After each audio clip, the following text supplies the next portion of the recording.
All right, welcome back. Today's explainer is taking us on an absolutely fascinating journey that bridges two vastly different worlds. We are going to impartially unpack a really unique text, one that connects 7,000-year-old ancient history with a super sharp, pointed critique of our modern tech-driven society. It's a completely different way of looking at how the rapid advancement of our digital age stacks up against ancient spiritual frameworks. To get our bearings, let's take a look at the source material we're diving into today.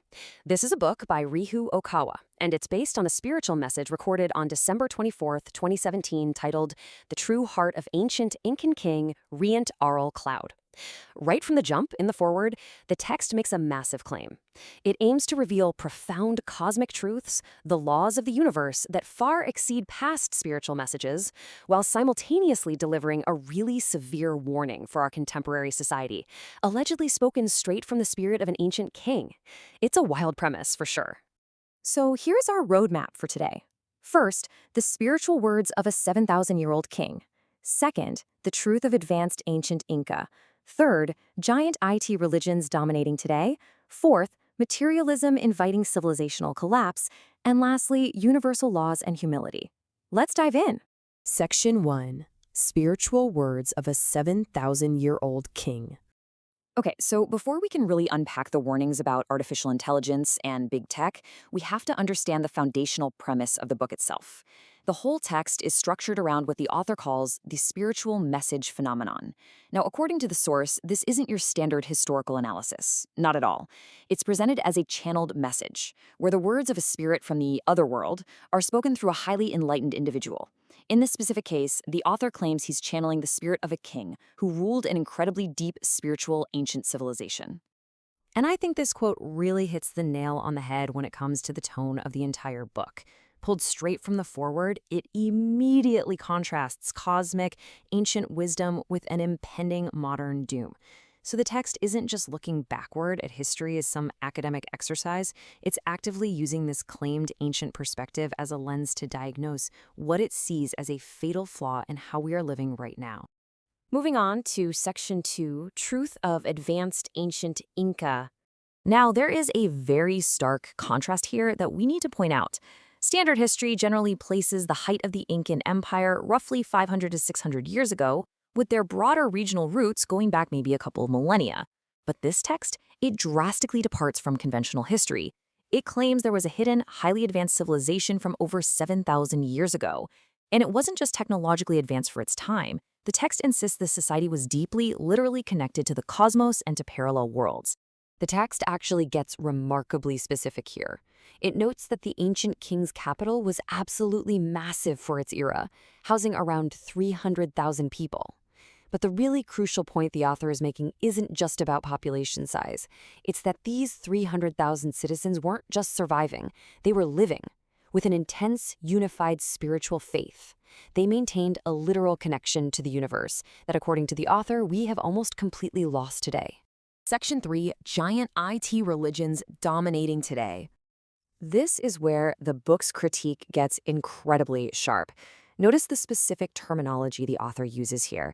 He doesn't just call big tech companies monopolies or powerful corporations. No, the text explicitly refers to them as unseen religious orders. We're talking Google religion, Apple religion, Amazon religion, and Microsoft religion. The argument is that these huge entities now dictate modern values. They literally tell people what is true or false through their algorithms, shaping our daily lives with the kind of absolute authority that used to be strictly reserved for traditional religious institutions. The author spends a lot of time outlining the rise of these so-called IT religions.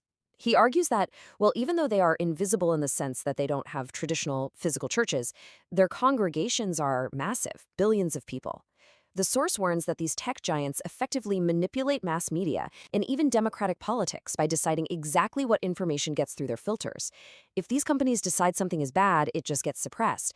So the author views this not just as a privacy or tech issue, but as a full-blown spiritual crisis. Section 4, Materialism Inviting Civilizational Collapse. To make this point about our spiritual crisis concrete, the author brings up artificial intelligence. Specifically, the text points to the exact moment AI began defeating human masters in shogi, which is a super complex Japanese board game, as a truly chilling turning point for humanity. The author notes that this rapid tech advancement causes people to view human intellect as somehow inferior to machines, and that mindset accelerates a massive, rapid decline in traditional faith. So the book basically lays out this really stark domino effect. Step 1, in the blind pursuit of absolute technological superiority, scientists and society at large completely abandon the concept of God. Step 2, without any sort of spiritual dimension to our existence, humans are increasingly viewed and treated as nothing more than biological machines. And finally, step 3, this extreme materialism completely severs our connection to the universe, which ultimately invites a total civilizational collapse. I mean, it is a deeply pessimistic trajectory for modern society, right? The text essentially presents us as standing right on the brink of an abyss, one created entirely by our own technological hubris. It forces us to stop and ask, according to this spiritual framework, is there any way humanity can avoid this impending civilizational collapse? Which brings us to Section 5, Universal Laws and Humility. This quote from the book's afterword is basically the central thesis, and really the ultimate plea of the entire text. The author argues that materialistic science, despite all its shiny gadgets and complex algorithms, has fundamentally hit a wall. It simply cannot answer the deep mysteries of existence, parallel worlds, or the human soul. Because of that, he says the only actual path forward is a total, fundamental revival of faith. So, summarizing the final takeaway from the afterword, the book argues that the ancient King Croud holds the key to these cosmic mysteries, and unlocking them actually involves unraveling truths about our reincarnations from even before Earth existed. But to survive our sort of technological adolescence, we need a massive paradigm shift. We have to step away from mechanical materialism. We literally have to restore our humility toward the vast unknown and realign ourselves with what the author calls the laws of the universe. It leaves us with such a profound juxtaposition between ancient faith and modern technology. Today's explainer really highlighted a worldview where our greatest technological achievements might actually be our biggest spiritual threats. So the question the text leaves us to ponder is this: will modern society recognize the limits of its technology and regain its humility before it's too late? Or are we just going to remain completely blind to the true mysteries of the universe? Thanks so much for joining me on this deep dive. Keep questioning, keep learning, and I'll see you in the next explainer. Welcome back to The Explainer. Today, we're diving into something truly mind-bending.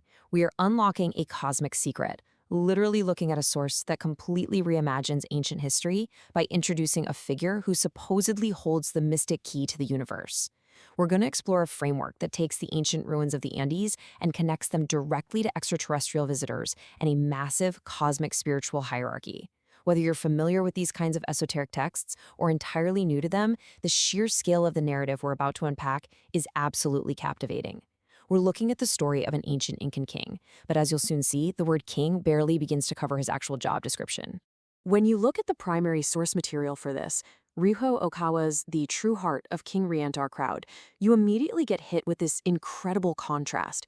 You've got the iconic earthy ruins of the Andes, a total symbol of lost human history, right? But then, right alongside it, you have the vast, glowing expanse of deep space, just filled with galaxies. And that's not just some random design choice, it's basically the entire thesis of the text. The source posits that what we think of as standard ancient human history is actually the front line of a massive, ongoing cosmic narrative. So here's our roadmap for making sense of this wild framework. We'll examine the nature of this spiritual message, figure out what a branch soul actually is, look at the king's supposed alien interactions in the ancient Andes, break down his teachings of the heart, and finally uncover the absolute cosmic authority he allegedly holds today. All right, kicking things off with Part 1, the spiritual message of the ancient Incan king. Let's establish exactly how this source material was generated. You see, this isn't your standard archaeological history book, not even close.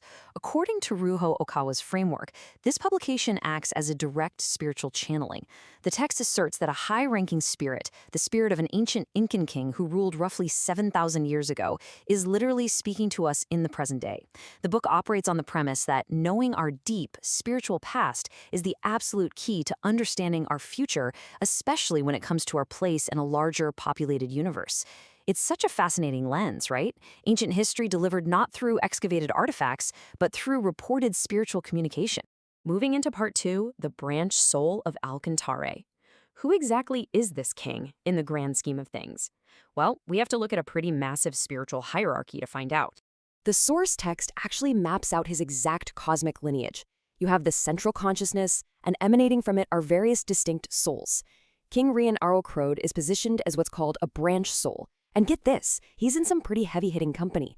He's placed right alongside widely known historical and mythological figures like Gautama Siddhartha, the Buddha, and Hermes from Greek tradition. The text claims all of these figures are essentially different facets or expressions of one single supreme source. To really grasp this, we need to define that central source. In this framework, it's called El Cantare. The text posits that El Cantare is the supreme god of earth. The name itself translates to the beautiful land of light earth. And, according to the source, El Cantare has been responsible for guiding humanity since the very creation of the planet. So King Rient wasn't just, a smart guy who figured things out on his own. The source positions him as a direct spiritual manifestation, a branch soul of the Earth's supreme deity, sent down 7,000 years ago to guide a specific civilization.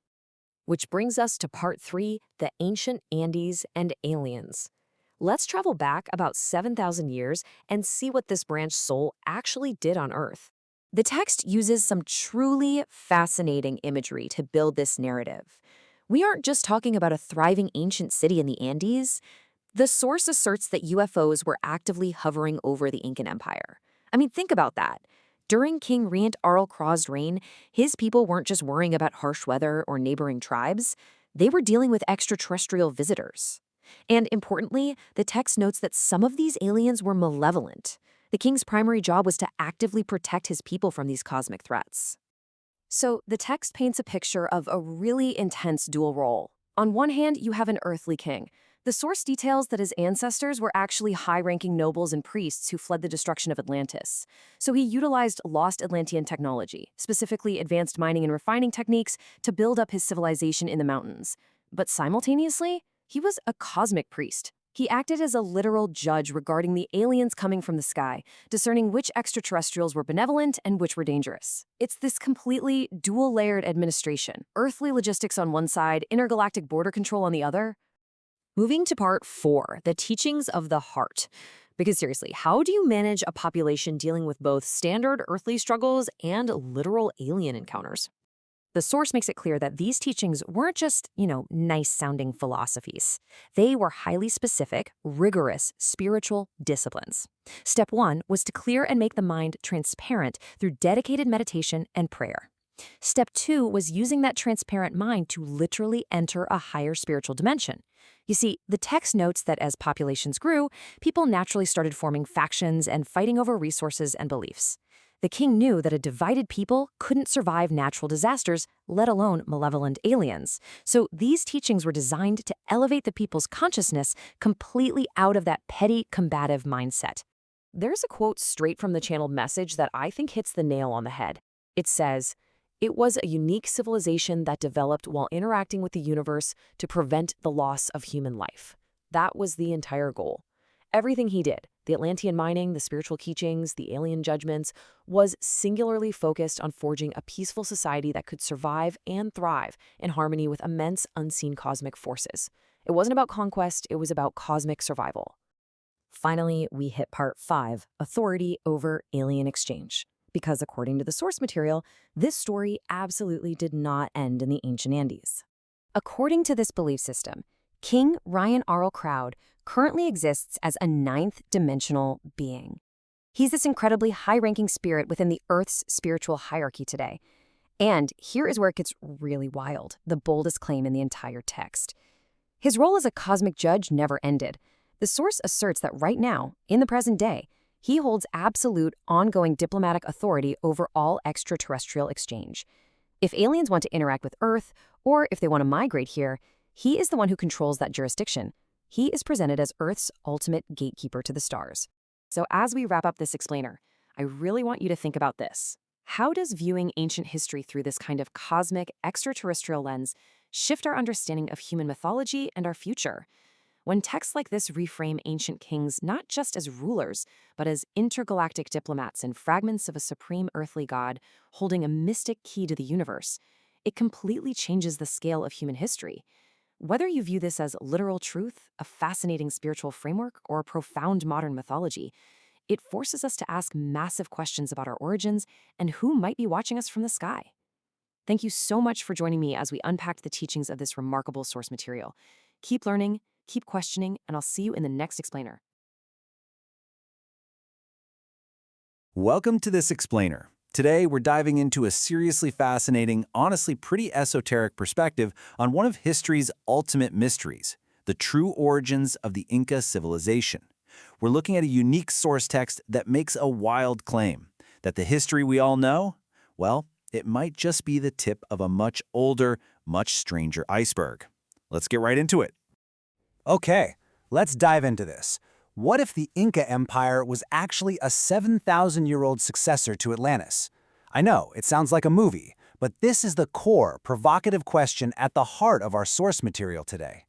Now, strictly according to the spiritual readings detailed in this text, our standard historical timelines are basically missing a massive chapter. It claims that way before the Inca Empire we learn about in school, there was an ancient predecessor, one with roots tying directly back to a legendary lost continent.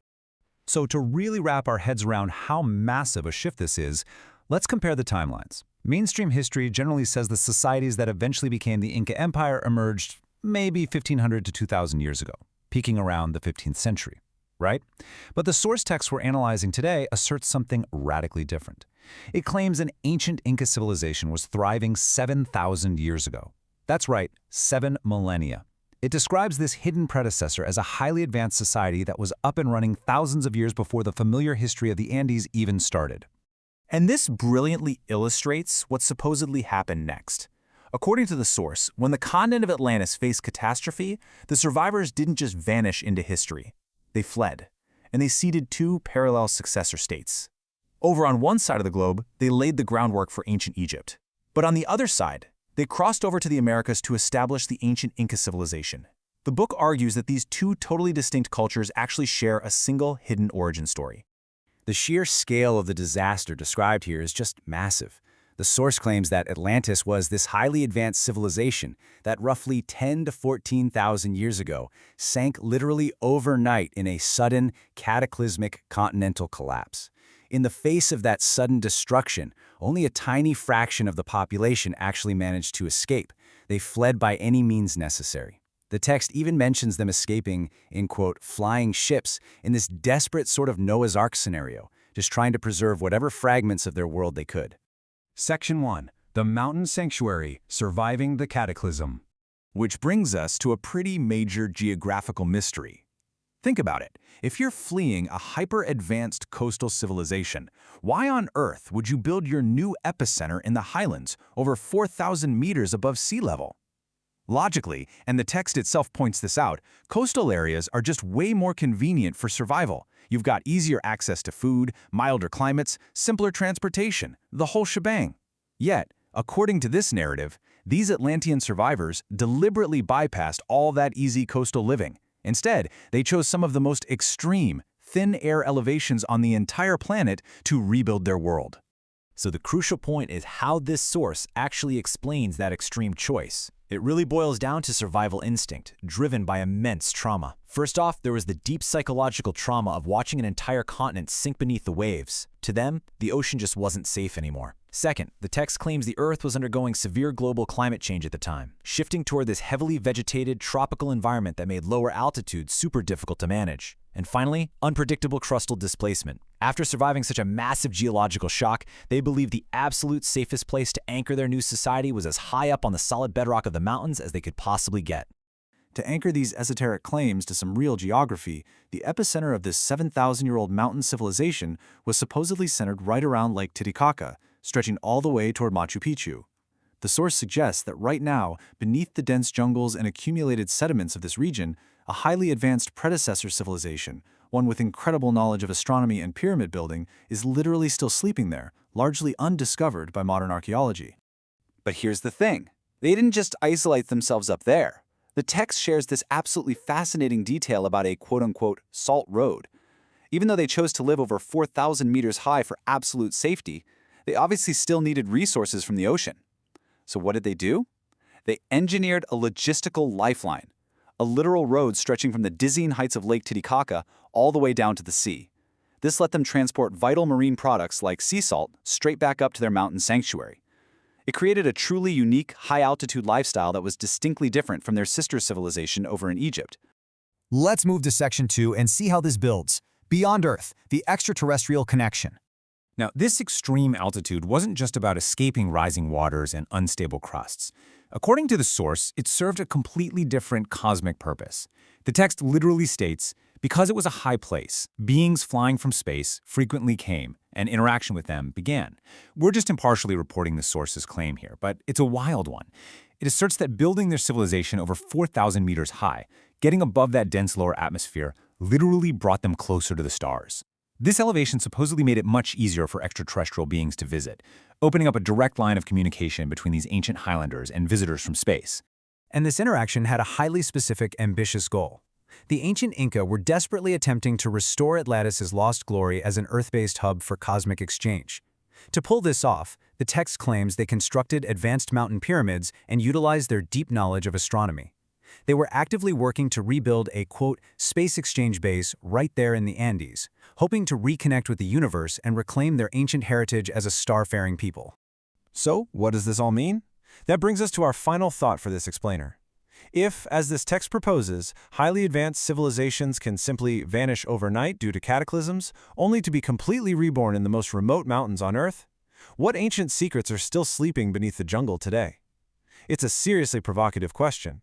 It highlights the text's overarching theme of cyclical history, this idea that humanity's timeline is much longer, much more complex, and infinitely more mysterious than we currently realize. It definitely leaves you looking at those ancient Andean peaks with a whole new sense of wonder. Thanks so much for learning with me today, and keep exploring. All right, welcome to today's explainer. We are diving into a truly fascinating source text today, one that outlines the incredibly multidimensional role of an ancient Inca figure known as King Rient Croud. Now, you might be wondering, why on earth does a ruler from over 7,000 years ago matter to us right now?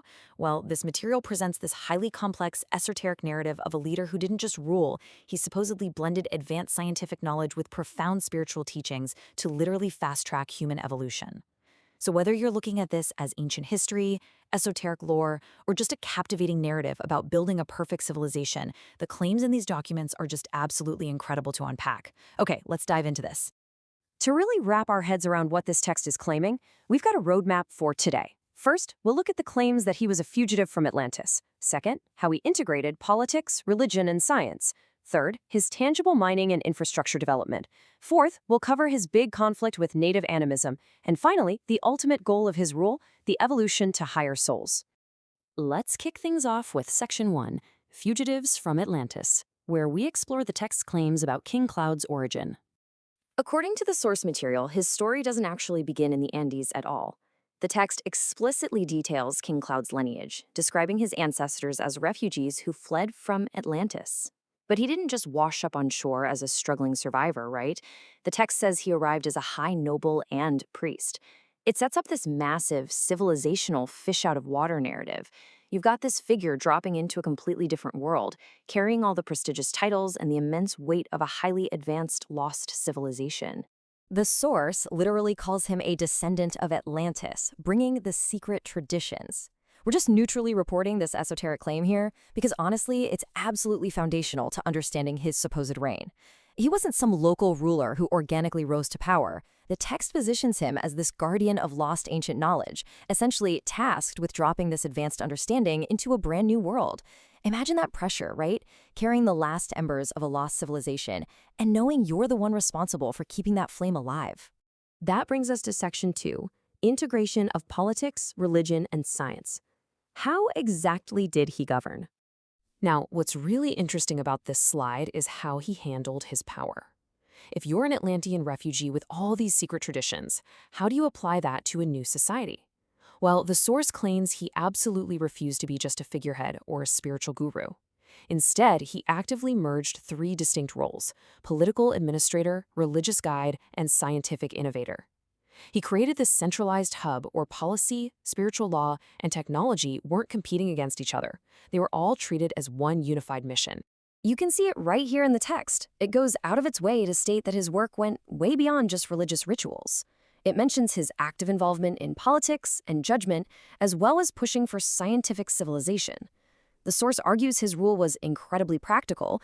He was making tough administrative decisions, pushing technological boundaries, and serving as the highest spiritual authority, all at the same time.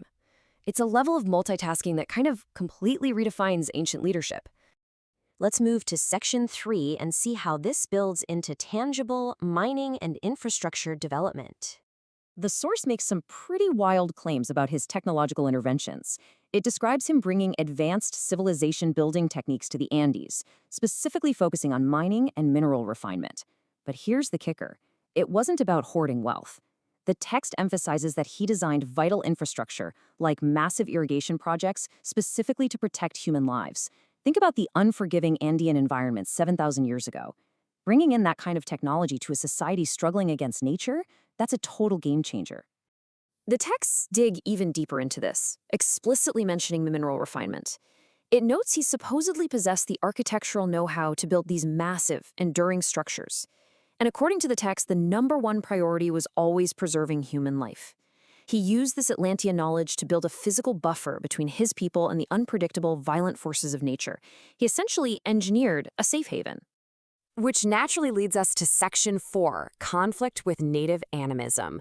What happens when advanced Atlantean ideas clash with indigenous practices? The source text sets up an incredibly stark contrast here. On one side, you have the established native animism. The text describes these local beliefs as being driven by a very real, paralyzing fear of wild beasts and harsh nature, which tragically often resulted in things like animal or human sacrifices just to appease those brutal elements. But on the other side, you have King Croud's radically different teachings. He offered this expansive vision focused on cosmic connection and a deep understanding of the human soul. As a priest king, he directly challenged those local animistic traditions. He didn't just tweak their beliefs, he brought in entirely new, paradigm-shifting concepts. He basically told them, look, you don't need to live in terror of the earth, and you absolutely don't need to offer sacrifices. Instead, the text says he introduced practices aimed at actively seeking out the divine, even reportedly using local resources like coca leaves to achieve out-of-body spiritual exploration. He was trying to elevate their focus from the dirt and danger beneath their feet, straight to the infinite cosmos above. A total spiritual revolution. So, the crucial point is, why? What was the ultimate goal? That brings us to Section 5, evolution to higher souls. Just look at this quote. It captures the absolute core of King Croud's rule, according to the text.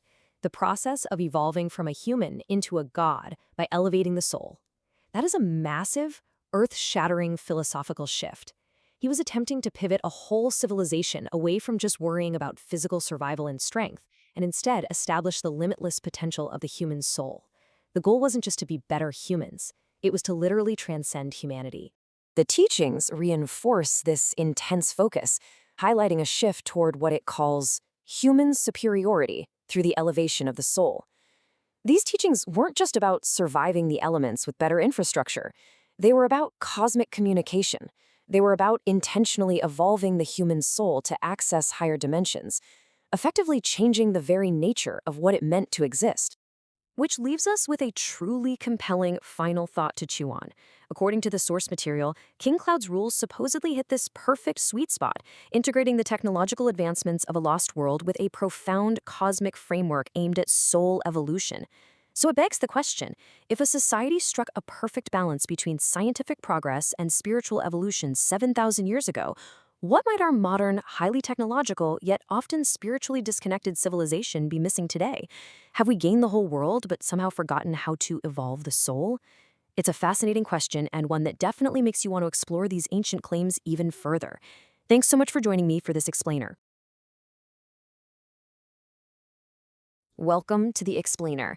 Today, we're jumping right into a truly esoteric text to unpack something absolutely fascinating, the intriguing spiritual and societal structures of the ancient Incan era under a figure known as King Croud. Whether you're completely new to this material or you've been following these historical and spiritual claims for a while, we're going to break down exactly how this society supposedly functioned. We are taking a real micro to macro journey today. We'll start from the deepest, most personal recesses of the human mind and expand all the way out to the gritty geopolitical realities of defending an ancient kingdom. Our primary source for this explainer is the esoteric text, The True Heart of Ancient Incan King Rient Cloud. Just to be clear right up front, we are impartially exploring the very specific teachings, spiritual philosophies, and historical claims presented within this book.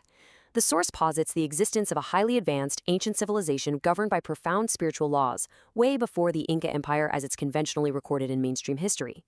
It's a fascinating look at a proposed alternative timeline, and our goal today is just to explain the mechanics of how this society supposedly worked, using only the information derived directly from this text.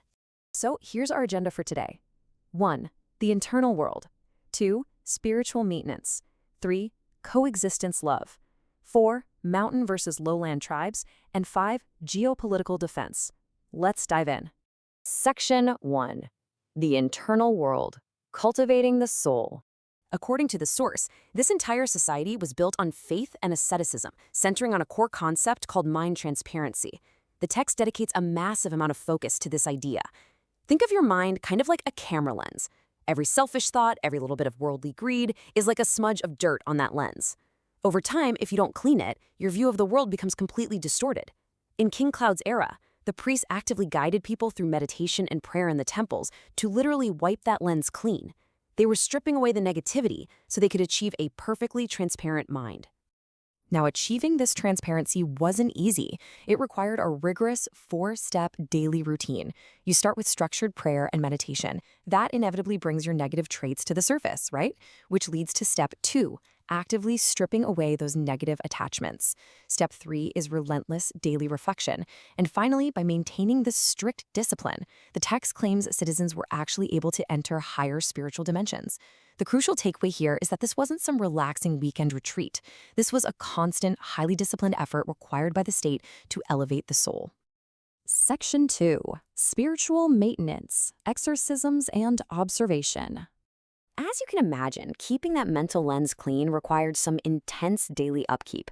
The source explicitly states that removing spiritual possessions, essentially exorcisms, was a major official duty of temple priests. The text claims that before King Croud's teachings fully took hold, there was widespread animal spirit worship among the indigenous populations. So the priests had to actively intervene to remove the influence of these animalistic, greedy spirits from the minds of the people, just to maintain that mind transparency we were just talking about. The text actually gets incredibly specific about these spirits, naming jaguars, boas, giant snakes, gorilla-like creatures, coyotes, and crocodiles. And the text notes that these weren't just animals. They were powerful spirits that earlier tribes deeply feared, deified, or even offered sacrifices to. The heavy lifting for King Croud's priest was essentially fighting an invisible war against these deeply ingrained animistic beliefs. They were actively trying to elevate the population way above baseline survival instincts. To keep those animalistic instincts at bay, the teachings enforced a rigorous standard of daily reflection. Citizens were taught to construct every single day under the assumption of divine observation. I mean, just imagine the psychological weight and discipline of that for a second. Living every single moment, making every single decision as if you are constantly being watched by a divine presence. That is the intense level of spiritual maintenance the source describes. Section 3. Coexistence love, from self to community. So what actually happens when a society purifies its collective mind? Well, according to the text, the answer is coexistence love. Personal enlightenment was absolutely not meant to be a selfish pursuit where you just go sit alone on a mountain. Instead, a spiritually cleansed individual was expected to use their heightened state to push others upward. It was a civic duty. By mastering your own mind, you are required to actively guide others and contribute to the real, physical, and spiritual development of your villages and towns. It's described as a beautifully interconnected system of communal growth. Section 4. Mountain versus Lowland, the Realities of Survival. But hey, even a highly spiritual society still has to eat, right? The kingdom faced a really stark macro dichotomy. On the one hand, the mountain people had peak spiritual governance, but practically speaking, a pretty terrible food environment. You can't exactly eat enlightenment. On the other hand, you have the lowland tribes. They lived in environments rich with seafood and crops, but, and this is a huge but according to the text, they often held entirely different, sometimes hostile religious views. This stark geographic and ideological divide meant they needed a very, very strict system of governments. So the crucial point here is how they bridged this gap. The source outlines an ancient taxation system. Currency, as we know it today, wasn't the driver, resources were. Because the mountain capital lacked food, the lowland tribes were required to pay tributes in the form of seafood, seaweed, vegetables, and fruits. This physical sustenance is what allowed the mountain priests to focus on the spiritual heavy lifting for the entire kingdom. Section 5. Geopolitical Defense. Protecting the Kingdom.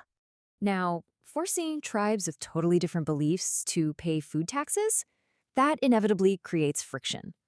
To manage this, the civilization had to be highly capable of defending itself. Beyond the expected swords, spears, and bows, the source makes a genuinely fascinating claim. They possessed early explosive, gunpowder-like technologies, far ahead of what mainstream history accepts for this region. And this was all backed by organized troops and complex logistical supply lines. The author actually describes this era not as a time of primitive skirmishes, but as a future-type advanced civilization. The text explicitly mentions the systematic formation and training of troops, logistical resupply operations, and a highly structured system of rule.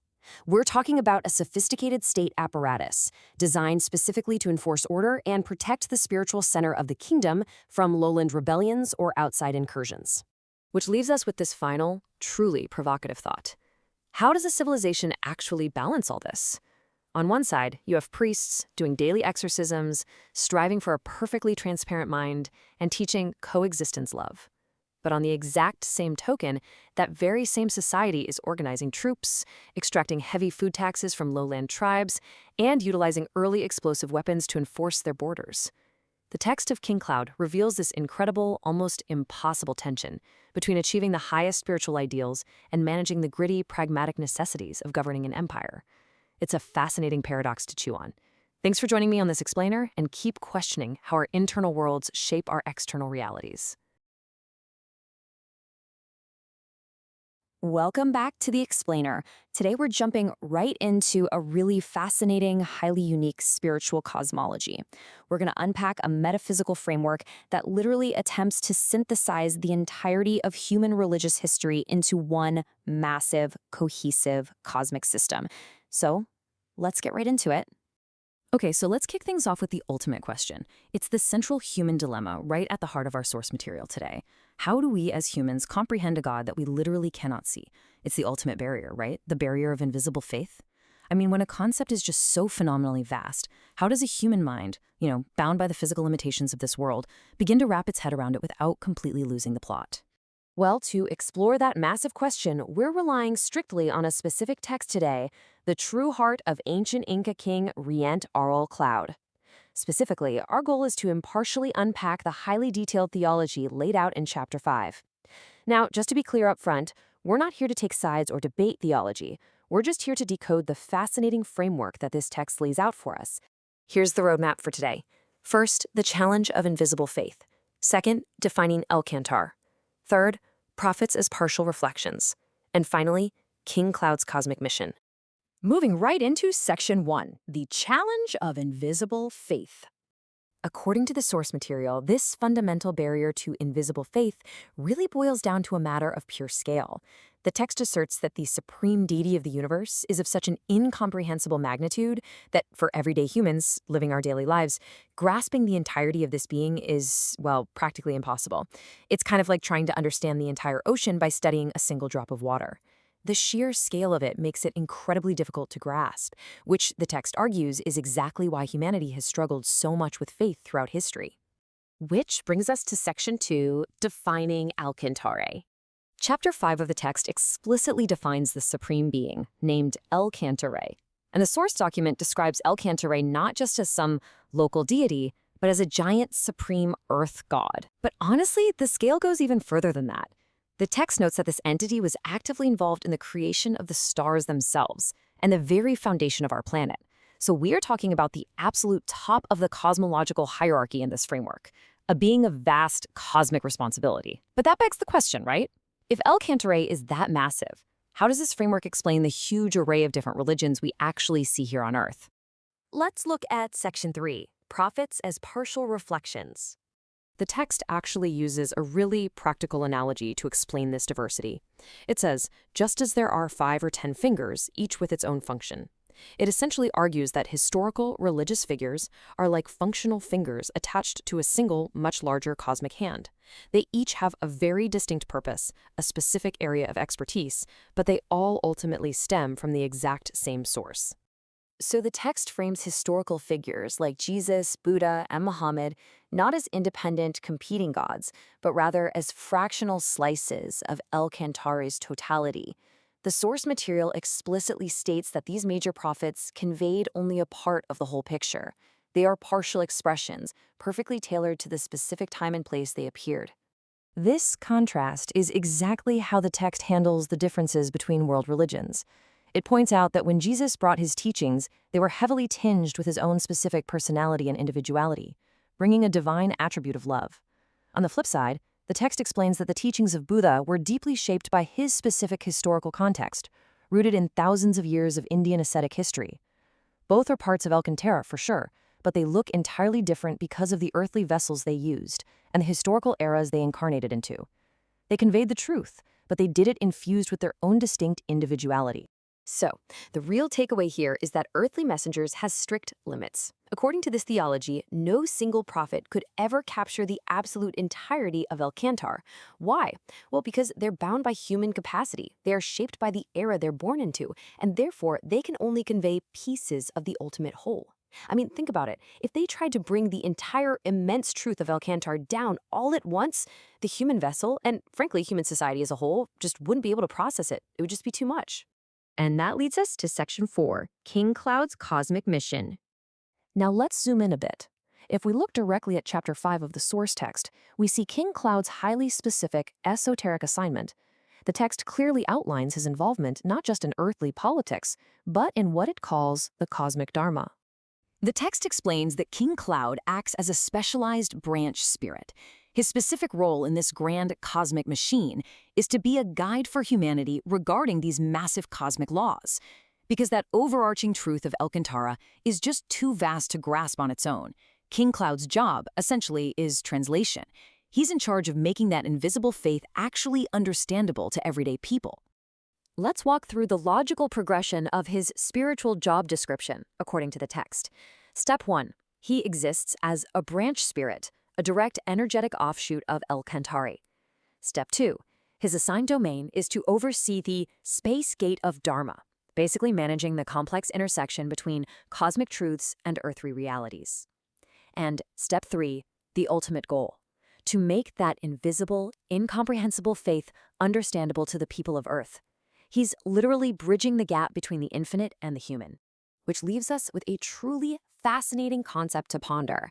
If we look through the lens of this specific source material, where history's greatest prophets, from Jesus to Buddha to Muhammad, are framed not as the final word, but merely as puzzle pieces of a much larger cosmic entity, how does that reshape the way we view the entire history of human faith? It's a bold, highly structured way to look at the universe, and it certainly gives us a whole lot to think about. Thanks for joining me for this explainer. Keep questioning and keep learning. All right, let's just dive right into this. We are living in a time where artificial intelligence is evolving at, well, a pretty breakneck pace. It's on our phones, it's in our workplaces, and it's increasingly running the background systems of our entire society. But, while most people are out there debating the economic or practical impacts of AI, the source material we're looking at today takes a totally different and honestly a deeply fascinating approach. We are digging into a philosophical and spiritual analysis, specifically drawing from Ryuho Okawa's writings about the massive metaphysical shift humanity is going through right now. The text isn't just asking what AI can do for us, it's asking what our relationship with AI is actually turning us into. Which brings us to a really provocative question. Seriously, think about it. Will artificial intelligence become humanity's new god?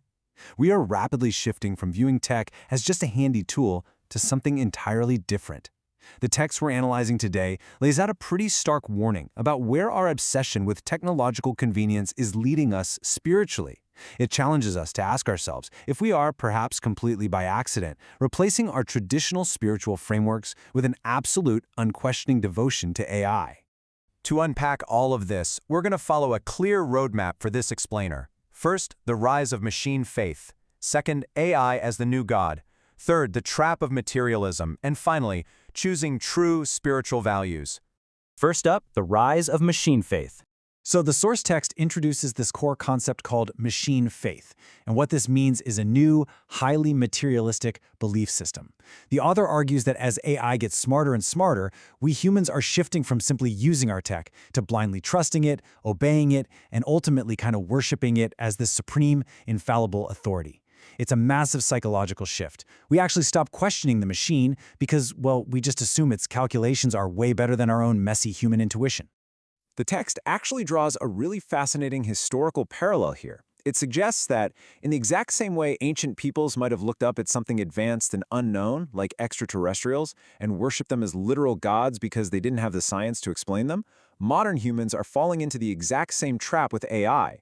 Because the inner workings of these massive algorithms are basically a black box to the average person, we start treating whatever they spit out with this almost mystical reverence. We worship what is advanced and unknown to us.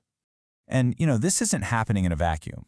The source material links this directly to a much broader societal shift towards scientific materialism. As our modern world becomes super focused on the physical, the measurable, and what you can scientifically prove, traditional spiritual faith naturally takes a hit. In its place, society starts putting all its faith and respect into the people who excel in computer science and tech. And this cultural shift essentially rolls out the red carpet for AI to step right into that void and compete directly with our traditional concepts of a deity. Moving on to part 2, AI as the new god. The text uses a really specific, culturally resonant example to show how this is happening, the game of shogi, or Japanese chess. When artificial intelligence started completely crushing shogi grandmasters, the author argues it wasn't just a win for the programmers, it was a symbolic turning point for society. It proved to the masses that there is an entity out there capable of making faster, farther-reaching, and just perfectly error-free decisions compared to even the most brilliant human minds. And look, when something proves it can make better decisions than you without making mistakes, the temptation to just hand over the reins and let it make all the decisions becomes incredibly strong. And that temptation expands way beyond board games. Just look at the sheer scale of what the text predicts AI will soon be dictating. We're not talking about a chatbot helping you write an email. The author foresees a near future where AI guides national policy, sets diplomatic strategies, and handles complex legal decisions. It's going to forecast the economy, direct human resources, and manage our daily schedules. At that point, it's not a tool. It's a governing force orchestrating every single layer of human society, with an authority that goes totally unquestioned by the general public. This brings us to one of the starkest warnings in the source material. The text argues that raw intelligence and problem-solving efficiency do not automatically equal moral goodness. The author makes a compelling analogy here, noting that handing absolute power over to an entity just because it's super intelligent and seemingly moving things forward is incredibly dangerous if that entity has no spiritual or moral grounding. The masses might totally celebrate the efficiency while completely ignoring the disastrous long-term consequences of a supreme authority that lacks any true human empathy or understanding of spiritual right and wrong. Which leads us perfectly into the danger of unchecked obedience. The author warns that as we adopt this machine faith, we're inevitably going to just submit to AI judging us. Imagine an HR algorithm deciding your entire worth, your talents, and your potential, and just placing you into a neat little box. The text argues that when we blindly submit to being categorized like that by a machine, we strip away our individuality. We lose our intrinsic human value and just become another data point for the system to manage. Section 3. The Trap of Materialism. So, we are looking at a fundamental clash of worldviews here in the source. On one side, you have the materialistic scientific faith. The author argues this focuses entirely on immediate, worldly benefits, ultimate data efficiency, and views our whole existence strictly through the lens of a finite, maybe 100-year physical lifespan. But on the exact opposite side, the text champions true humanity and spirituality, which focuses on the infinite nature of the soul, building inner moral values, and recognizing that our existence continues long after the physical body is gone. The author points out that this materialistic shift isn't just some abstract philosophical theory. It is happening right now, driven by massive corporations. The text provocatively calls this the unseen rise of modern tech religions. It explicitly names things like a Google religion, an Amazon religion, an Apple religion. The argument is that these huge tech monopolies are essentially functioning like unseen religious orders. They are dictating our daily behaviors, shaping what we desire, and holding immense power over our lives, all without us ever officially recognizing them as a system of faith. And the ultimate philosophical danger with these tech religions, according to the source, is reductionism. If we allow human existence and philosophy to just be swallowed up by a world reduced entirely to zeros and ones, to just binary code and algorithmic convenience, we fundamentally destroy the deeper meaning of life. The text argues that true spiritual philosophy simply cannot be calculated by a machine because a machine literally cannot comprehend the infinite nature of the human spirit. Furthermore, the author grounds this warning in a very simple reality check. Our physical existence has a hard limit. We might live for a century, but eventually every single one of us has to leave this physical world. The text argues that if our entire belief system is built exclusively on worldly technology, efficiency, and physical comfort, we're going to be totally lost when it comes time to face what lies beyond. Technology offers absolutely zero guidance for the soul once we transcend this finite world. And finally, Part 4, Choosing True Spiritual Values. The text argues that humanity is currently standing at this massive philosophical fork in the road, two very different paths. Down one path, we just allow ourselves to be swept away, led entirely by the sheer convenience and superiority of technological advancement. But down the other path is conscious resistance. It's a choice made by those who look past the shiny technological superiority and actively demand a deeper, much more profound spiritual teaching to actually guide their lives.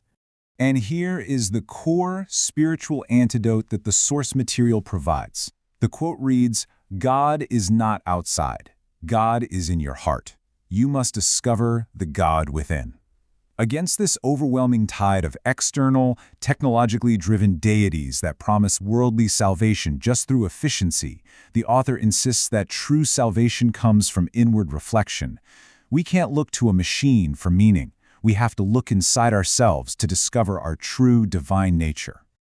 So, to summarize the absolute central thesis of our explainer today, preserving what actually makes us human is not going to happen on autopilot. According to the text, it requires an active, conscious choice. We have to purposefully choose to value our inner spiritual lives, our moral compass, and those true spiritual values that go way beyond this finite world, even when the super alluring convenience of a machine-led society is constantly trying to convince us it can handle everything for us. Which leaves us with a final and honestly vital question to ponder. As artificial intelligence continues its rapid evolution, sinking deeper and deeper into the very fabric of our daily lives and our society, how are you going to navigate this new age? What active choices will you make to ensure that in our pursuit of the ultimate machine, you don't end up losing your humanity? Thank you so much for joining me for this explainer today, and I really hope it gave you a powerful new perspective to think about. Welcome to today's explainer. Listen, get ready because we're embarking on a truly fascinating thought experiment today. We're going to explore a highly specific, pretty provocative scenario regarding humanity's potential future interactions with advanced space civilizations. You know, as our world rapidly advances technologically, the text we're analyzing today asks us to consider not just the hard science of cosmic contact, but the profound ethical and spiritual dilemmas that are going to come right along with it. We'll be looking closely at what the source calls the standard of righteousness, specifically the kind of standard required for a whole new era of cosmic exchange. Okay, to instantly understand the stark problem presented in today's text, I want you to consider this question.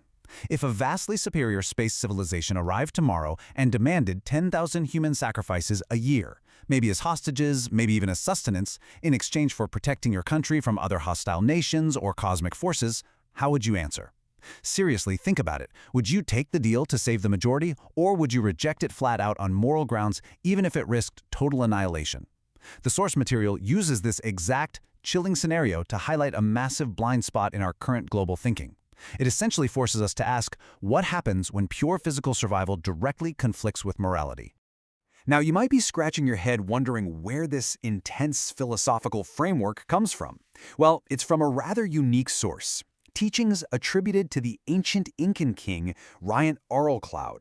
According to the text, King Croud was this fascinating figure who possessed profound cosmic connections, guiding his people thousands of years ago with knowledge inherited from even older civilizations. And honestly, whether you view this as literal history or as a deeply symbolic philosophical text, it doesn't really matter. The arguments it presents about human morality in the face of overwhelming otherworldly power are just incredibly compelling and absolutely worth unpacking. Okay, let's dive into this, because the text doesn't just talk about generic friendly visitors, it identifies specific cosmic threats. In its footnotes, the source describes reptilian-type space aliens. These are characterized as extraterrestrial beings that heavily emphasize raw power and strength. We're talking highly aggressive, very invasive traits. The text makes it crystal clear that not all visitors to Earth are going to have benevolent intentions or act like enlightened celestial guides. Some might operate on a purely predatory logic, prioritizing conquest and dominance above all else. This definition is super important because it sets the stage for the kind of strong entity humanity might actually have to negotiate with one day. So, the source issues this really stark warning about a future where intervening aliens might exploit Earth's own internal divisions. Imagine a scenario where human nations are deeply embroiled in a massive conflict. An aggressive extraterrestrial force could just step right in, offering incredibly advanced technology or absolute military protection to one side. But the catch? It comes in exchange for a heavy, dark contract, like those 10,000 human sacrifices we mentioned earlier.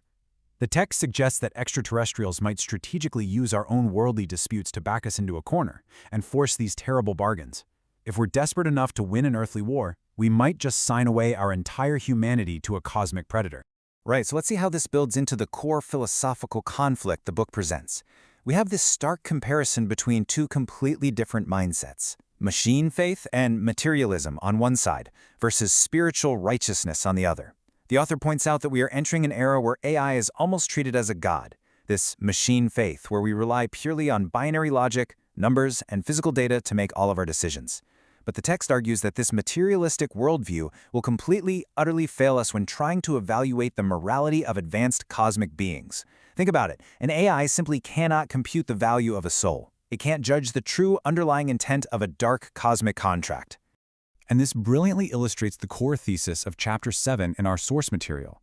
When faced with the terrifying, overwhelming power of an advanced alien civilization, our immediate human instinct is naturally going to be self-preservation, just stay alive at all costs, right? But if humanity only values physical survival, we will easily succumb to evil demands. We'll give in just to keep breathing. The text references religious figures like Jesus and Buddha, noting that their teachings ultimately pointed to a kingdom of the heart, or a spiritual realm that completely transcends mere physical existence. If we lose sight of that inner kingdom, we basically become sitting ducks, easily manipulatable by any force that threatens our physical bodies. Which brings us to this absolutely profound quote and a vital question raised by the text. When faced with the demands of the strong, how do we judge what is good and what is evil? The author's central argument here is huge. Technological superiority absolutely does not equal moral superiority. Let me say that again.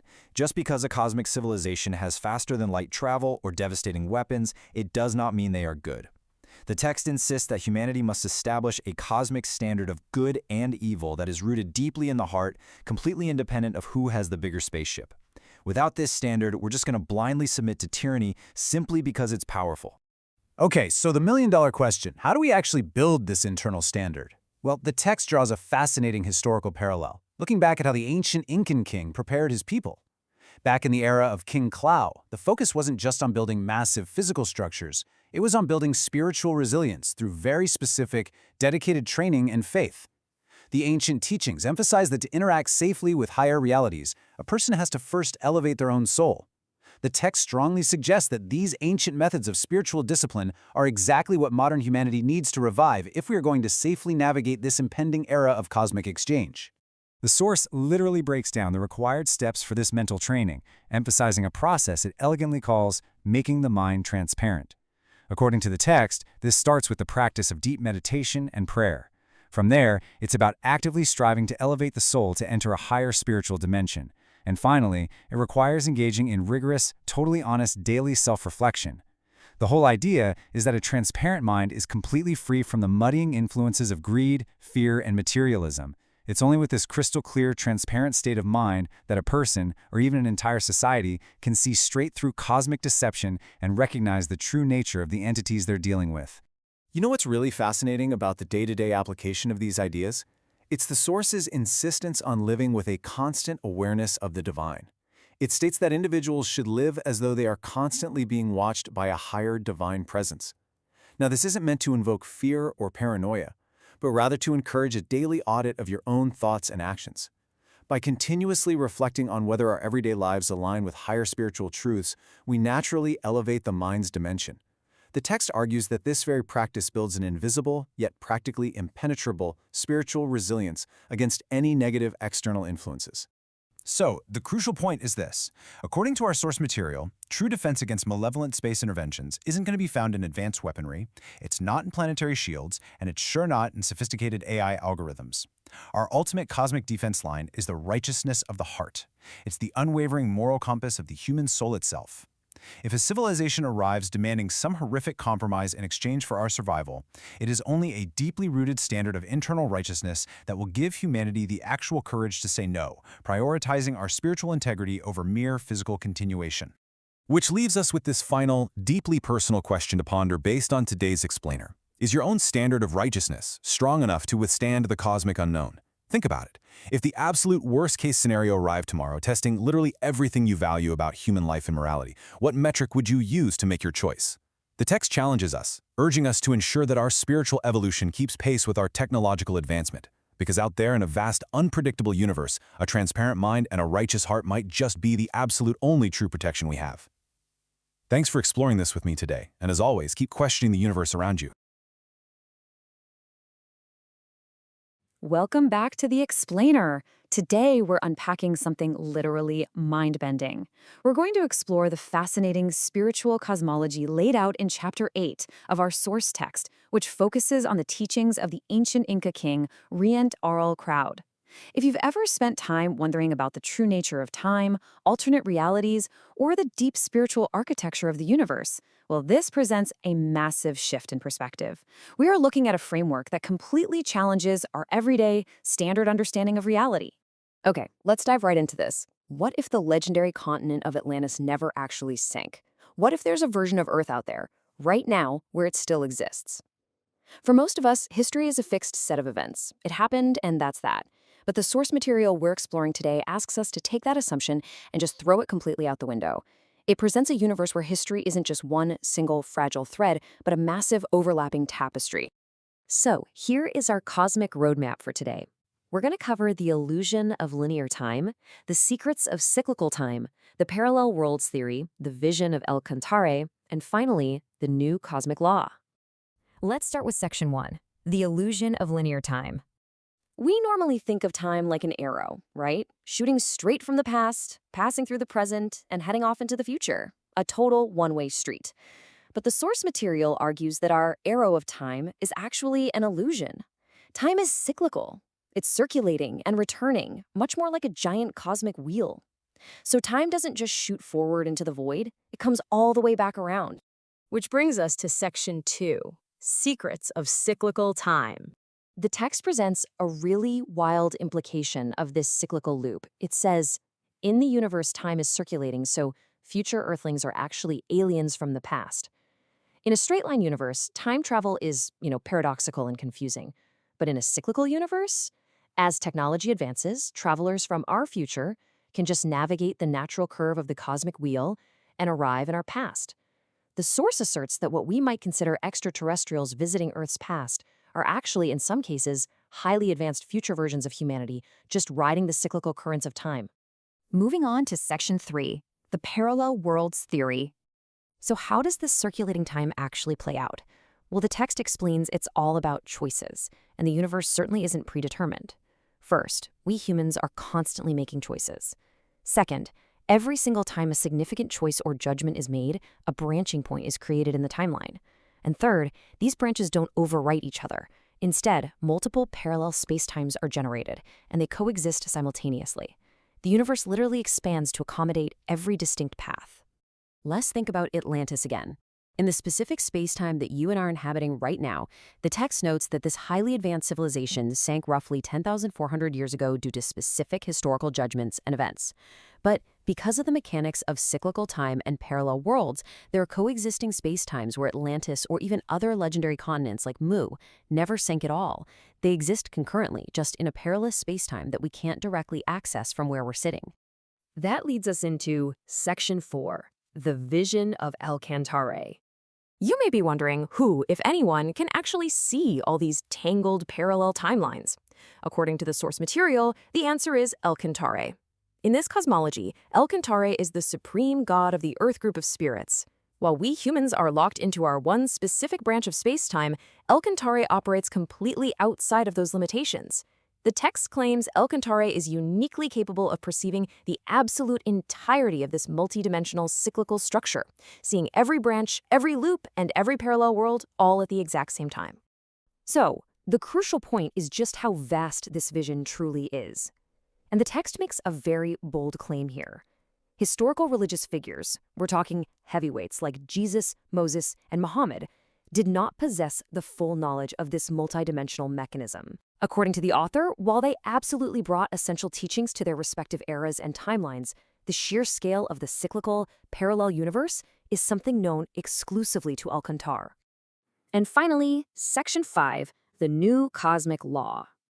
Why does all this multidimensional theory actually matter to us right now?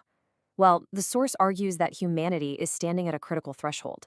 We are entering a new space age, an era of active exchange with a broader universe and alien civilizations.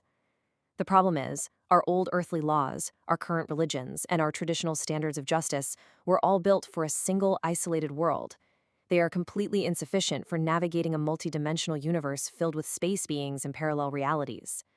Therefore, the text states that Alcantara is stepping in to establish a new cosmic law, basically a universal standard of justice and a guiding framework to manage these complex, newly interconnected worlds. To put the importance of this moment into perspective, the text drops a massive number on us: 150 million.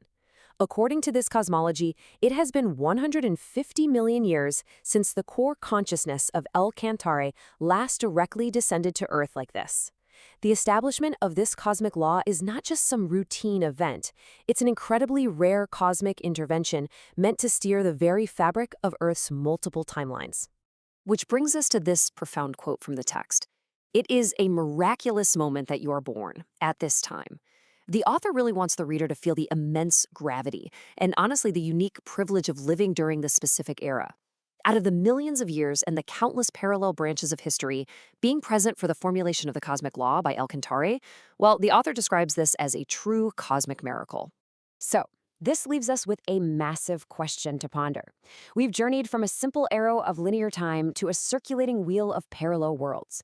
We've explored the perspective of supreme beings and the pressing need for universal justice. But as our theoretical understanding of time, space, and our place in the cosmos expands, are we actually ready? Are we truly prepared to shed our old earthly limitations and navigate the staggering complexities of a multidimensional cosmic law? Thank you so much for joining me on this journey through this source material. I'll see you next time on The Explainer. All right, let's jump right into this explainer. Today, we're diving headfirst into an incredibly provocative text, specifically Chapter 9 of our source material, that lays out a frankly wild predicted future. It's a future where our complete reliance on technology has fundamentally replaced divinity. It's this fascinating, kind of unsettling look at the intersection of modern convenience and ancient philosophy. The source material forces us to ask some really difficult questions about where human society is headed if we just keep cruising on autopilot. We're going to explore how massive tech platforms might actually be functioning as modern-day belief systems, what happens to a society when it completely discards the spiritual for the strictly material, and ultimately, the intense choice humanity faces to avoid becoming, well, literal machines. It's a deep, complex topic, but I promise we're going to break it down step by step. Let's get into it. Now listen to this exact, startling phrase translated straight from the text. Now the Google religion and Microsoft religion are rising. Just let that sink in for a second. The text argues that while we think we're just casually using handy software or search engines, we're actually subscribing to invisible belief systems. It suggests that totally without realizing it, modern society has shifted its ultimate trust, its daily devotion, and its search for answers away from traditional spirituality and completely handed it over to algorithms. Right there on page 99, the author hits us with a fundamental question. In an age where these invisible corporate gods are rising up to basically govern our daily routines, how should we, as humans, choose to live?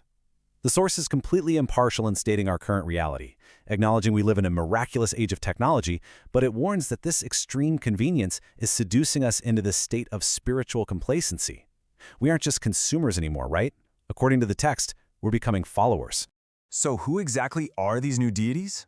Well, the text explicitly calls out 4 major tech giants, labeling them as invisible IT religions. You've got the Google religion, the Apple religion, the Amazon religion, and the Microsoft religion.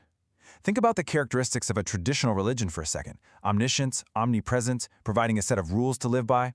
Well, Google basically knows everything you ask it. Amazon is everywhere, literally providing your daily bread. Apple connects you to this massive global community. The author argues that just because these religious orders don't have traditional brick-and-mortar churches or visible altars, society unknowingly bows to them for the sake of convenience. We never even realize we've traded away our spiritual independence. Which brings us to the first major symptom of this shift.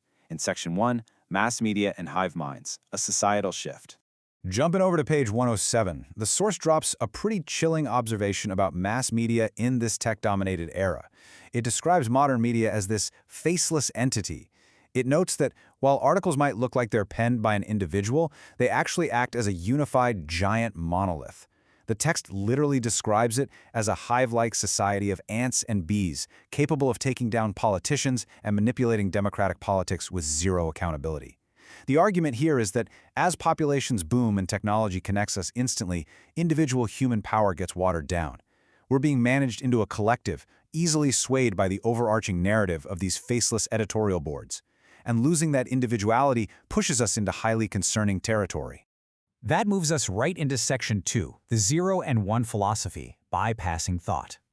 Now, digging into page 113, the text argues that as technology progresses, human thought and classical philosophy are being dangerously bypassed. The author notes that instead of returning to the deep, ethical questioning of the past, society is rushing headlong into a world defined purely by symbolic logic. Philosophy is literally being reduced to binary numbers, a 0 and a 1. True or false, on or off. The text warrants that because this binary system is just so incredibly efficient for machines, we are actively restructuring our entire human world to fit into this cold mathematical framework. Let's actually break down that contrast, because the stakes here are absolutely massive. On one side, we've got the 0 and 1 philosophy. It promises pure logic, total machine efficiency, and extreme convenience, but it totally lacks a soul. On the flip side, we have the human spirit, which relies on faith, deep interpersonal connection, and the beautiful, messy unpredictability of humanity. The source argues that while the ant-like efficiency of a binary world is super tempting, sacrificing the profound nature of human spiritual connection is a catastrophic trade-off. And if we make that trade-off, we hit Section 3, the threat of materialism, discarding the divine. The text gets super direct here with its geopolitical analysis. It warns that extreme materialism, and basically a total, unquestioning reliance on modern science, is rapidly replacing faith all over the globe. When a society decides that only what can be measured and programmed is real, the spiritual foundation is totally hollowed out. The source predicts that nations will start operating purely on materialistic scientific ideology. Morality takes a backseat to technological dominance. It impartially outlines a future where global superpowers, completely stripped of any spiritual restraint, clash entirely over resources and tech supremacy. So, what happens to the everyday person in a world like that? Well, that brings us to Section 4, the human-machine era, a dark prediction.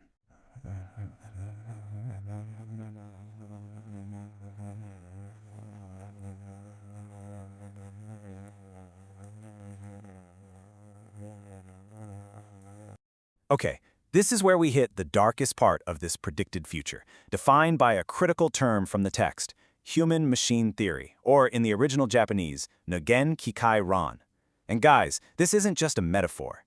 The text predicts a highly monitored society where human beings are viewed, managed, and eventually legally codified purely as biological hardware. If there's no soul, and if the world is just zeros and ones, then a human is simply a machine. A machine that needs to be maintained, repaired, or replaced for maximum efficiency. Over on page 114, the warning gets even more explicit. It states that as society loses its belief in the divine and completely forgets the importance of human love and trust, this human-machine theory could literally be written right into constitutions and laws. It paints this vivid picture of a civilization on the brink of collapse, not from bombs or war, but because we forgot how to treat each other as spiritual beings.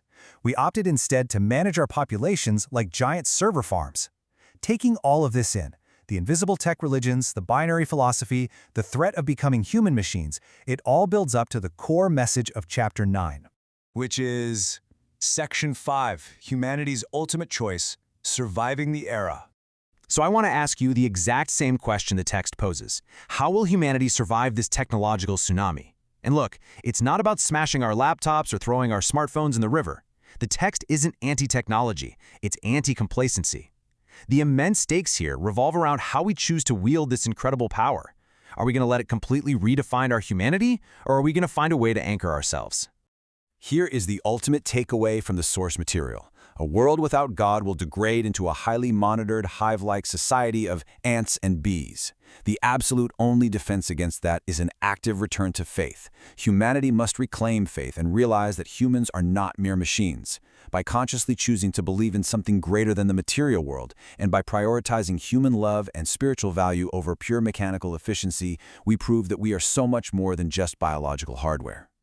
So I'm going to leave you with this final, lingering thought to really chew on today. As you go about your week interacting with the Google religion or the Apple religion, ask yourself, are we actively choosing our future, or are we simply logging into it? According to this fascinating text, that choice is still entirely ours to make. Thanks so much for joining me for this explainer. I really encourage you to think critically about the screens you're looking at right now. Keep questioning and keep learning. Catch you next time. Welcome to this explainer. We're diving straight into a seriously fascinating esoteric text today, one that details an ancient spiritual entity's, well, pretty dire warning about a looming civilizational collapse. It's intense, right? Whether you're already deep into esoteric philosophies or just kind of curious about how our modern tech anxieties get filtered through a spiritual lens, this cosmology really challenges how we look at our own era. So let's unpack this whole thing. The text we're exploring today throws a massive question at us right from the jump. Are we on the brink of a new dark age? I mean, we usually think of human progress as this straight line pointing up, right? But the framework we're digging into suggests our current path might actually be a massive, catastrophic U-turn straight back into darkness. To really grasp what's at stake here, we're drawing our explanation strictly from this specific book, Spiritual Messages from the Ancient Inca King Rient Croud by Ryuho Okawa. We're going to impartially map out the exact arguments and prophecies it lays out to diagnose the crises of the 21st century. Section 1, Modern Materialism and AI Worship. So, according to the book's framework, the real root of our impending crisis isn't actually political or economic. It's deeply spiritual. It points to humanity's growing obsession, almost a worship really, of machines, raw intellect, and just pure materialism. And the counterweight to all this? The profound spiritual faith and teachings of Cantare I. The author basically argues that we are completely out of whack right now. We're effectively swapping out ancient spiritual connections for a blind reliance on our own synthetic creations.